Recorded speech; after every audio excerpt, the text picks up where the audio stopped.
大家好，我是星驰坊小沈，在我旁边呢是一辆大众的迈腾，装的是EA308的发动机。它呢正时的传动呢是采用正时链条传动的。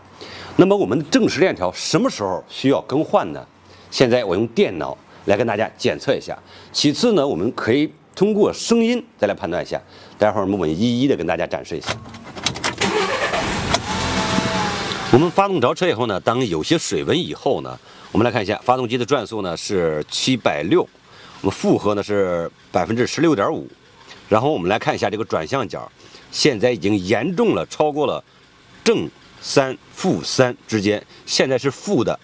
8.75。正时链条呢已经是严重的出现了一个拉伸，所以出现这个情况的时候，我们这个正时链条呢必须的及时的去更换，否则很有可能就是严重的出现了顶缸的现象。这个发动机的噪音呢确实比较大，我们用手呢放在这个壳子上呢，可以感受到正时链条与正时链板有一个撞击的声音。所以像这种情况下，我们需要呢把正时链条及时的给更换掉。如果是没有及时更换掉呢，很有可能会出现链条拉伸以后呢，正时凸轮轴跳齿，最后引起呢我们这个气门呢是一个打开状态。由于曲轴有一个惯性，很有可能会导致顶缸。那时候呢，很有可能就是活塞呢给顶崩了，缸筒给挤崩了，气门呢给顶弯了，甚至脱落等等，会导致发动机严重损坏。像这台发动机呢，现在就需要及时的去更换正时链条、正时套件里面所有的东西，3根链条，有正时链条、平衡轴链条和急救泵链条，以及它们的这个张进板和张紧器。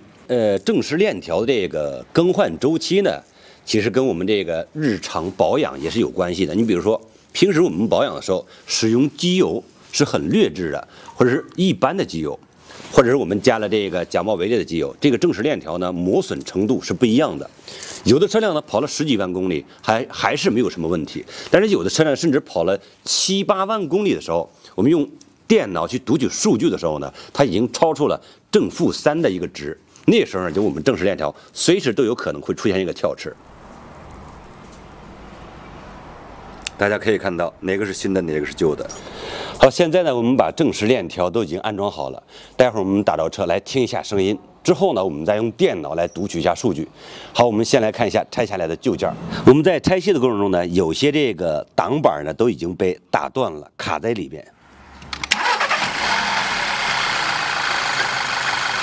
刚才我们发动着车呢，也听到了发动机正时链条壳部分啊，这个壳子这个部分呢，噪音呢现在已经明显降低了，发动机的声音呢基本上已经恢复了正常。现在我们再用电脑再来进行数据的这个分析，转向角的这个度数呢是负的1.53，它这个转向角的这个度数呢在正负3之间，这就是正常的。现在我们这个数字呢就是在正负3中间，这也是完全没有问题的。所以我们这次在更换这个链条的时候，对这台的发动机呢还是非常有好处的。很有可能就是在路上行驶或者我们停车之后再进行启动，正时链条呢容易出现一个跳齿的现象，甚至呢会顶到气门。所以建议大家呢，当我们的发动机噪音过大，或者我们用电脑来读取数据的时候，超出了正负3这个值以后呢，要建议更换我们的正时链条。大家有什么用车问题呢？在留言区留言，记得点赞加关注，咱们下期再见。